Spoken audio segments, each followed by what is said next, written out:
Boston, the summer of 1920. On School Street, people line up with envelopes in their hands and hope in their eyes.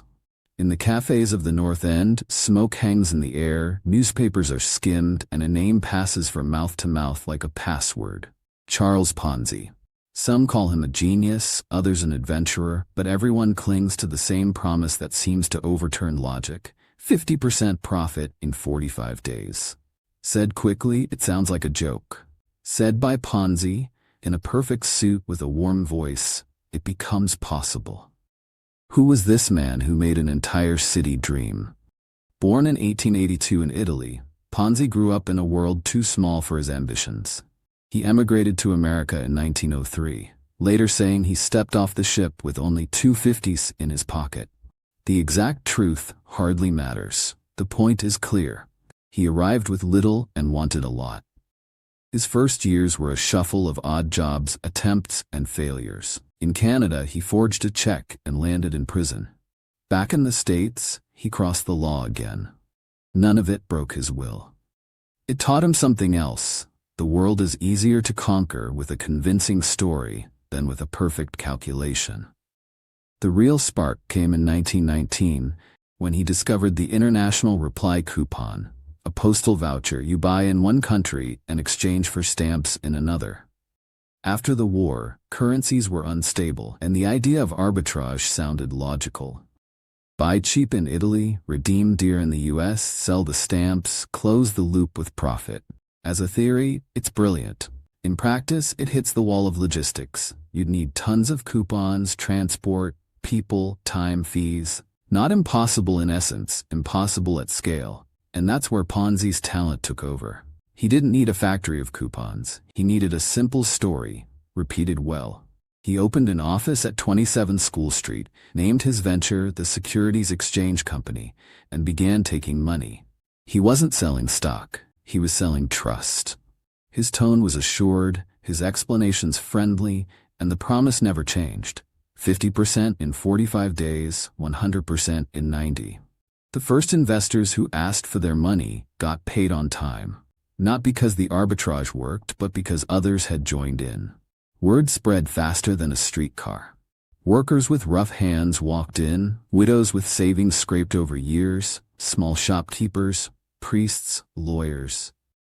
The city began to believe, together. By July 1920, daily inflows were counted in hundreds of thousands of dollars.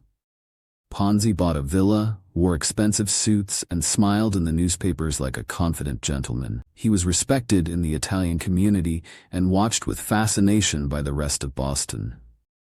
What he was doing seemed to answer a deep post-war need, to make up for lost years fast, to get your life on track, to catch up with the American dream. He wasn't selling just a return, he was selling a meaning. His charisma was a traveling stage. He spoke calmly, never raised his voice, never lost patience. He made you feel you'd entered a small, privileged club. Ask if it was safe, and he'd say it was legal, that the instrument was internationally recognized, that everything rested on exchange rate differences. Ask about risk, and he'd say he had calibrated things, and you could withdraw your money anytime. In a world without modern securities commissions, with minimal regulation and a press still easily impressed, a character like this could flourish. But the spell of a story doesn't survive a good question. Reporters at the Boston Post began to dig. Clarence Barron, a heavyweight of finance, looked at the numbers and asked, if the return is that good, why doesn't Ponzi invest all his own money in it? Then he did a simple, devastating calculation. How many coupons would be needed for the scheme to work at the volume of money flowing in? The answer was absurd. Hundreds of millions of coupons, while only a tiny fraction existed in the world. Suddenly, a number became a spotlight. Under its light, the makeup fell away. The paper published. The city read. The subscription line turned into a withdrawal line. People who had handed over their money yesterday without blinking came today to take it back. Any scheme that pays the old with the money of the new has one mortal enemy, the stoppage of inflows. And now inflows were slowing. Ponzi kept his smile, tried to calm the crowd. But mathematics is not a negotiation. In August 1920, the mechanism collapsed. The total loss was enormous for the time, measured in tens of millions of dollars. Thousands of families were left without savings, some without homes, some without the plans they had worked for years to build. Ponzi was arrested and charged with mail fraud. In the newspaper photos, the suit was still well-tailored, but the expression had changed. Admiration turned to anger. For a few, a trace of fascination remained. How far can a well-told story go? Years of prison followed, federal and state cases, then deportation.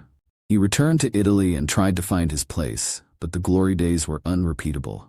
In another episode in Florida, he sold plots of land in swampy areas, promising spectacular returns. He was caught again. He eventually ended up in Brazil. There, far from School Street and the limousines of old photographs, he died in 1949 in a charity hospital. No money, no audience, only the legend that bears his name. Why did the story work so well? Because it appeared at a moment when people were vulnerable and eager to believe. Because it used a real, internationally recognized instrument as set dressing that gave the illusion of solidity. Because rules were few, the press not yet immune to charm, and communities relied heavily on word of mouth. And above all, because it appealed to a simple old need, the desire to shorten the road. There is also a cold technical lesson the story keeps repeating. It's not enough for an idea to be correct in principle. It has to work at scale, with costs, time, people, transport, bureaucracy. Any business that promises a lot in a very short time, but can't clearly show the engine that produces the gain, risks being nothing more than money spun around. When someone promises high returns and low risk, and the justification is just a whispered secret, step back. Ask where the profit comes from. Who generates it? How much it costs to produce? How many moving parts the mechanism has? Most of the time, the true answer hides in the numbers no one wants to discuss. Charles Ponzi didn't invent the essence of the scheme that bears his name, but he gave it a memorable face and stage. He sold a window into prosperity in a tired era, and many wanted to look through it without asking how thick the glass was. That's why we still call any promise without a real economic engine behind it a Ponzi scheme. Any enterprise where gains come only from the next inflow of money. If you want to keep a single image from this story, picture the line on School Street. People with envelopes and plans, a bright office, a man in a suit speaking calmly. Then picture the same line a few months later with different echoes and different eyes. Between those two photographs lies the whole difference between a beautiful story and a reality that stands on its own. And maybe that's Ponzi's legacy. Not just a name for a scheme, but a simple test you can apply anytime.